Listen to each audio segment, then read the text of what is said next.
Leaving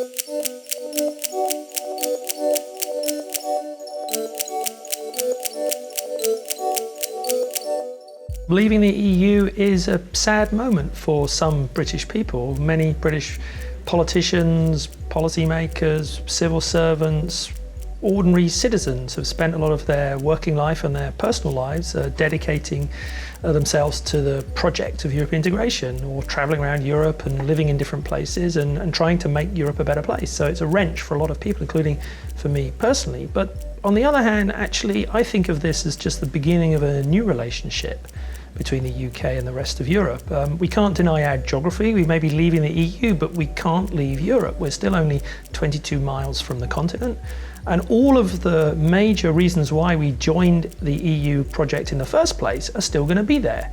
We share a common economy here in Europe. Our economies are closely integrated, so we need to kind of come up with ways to manage our trade between us and to foster more economic integration between our economies.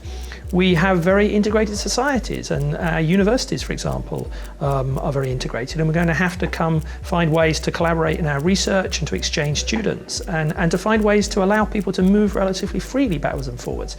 We shall have common security interests, fighting terrorism and so on, and common defence interests, and we have common incentives to tackle climate change.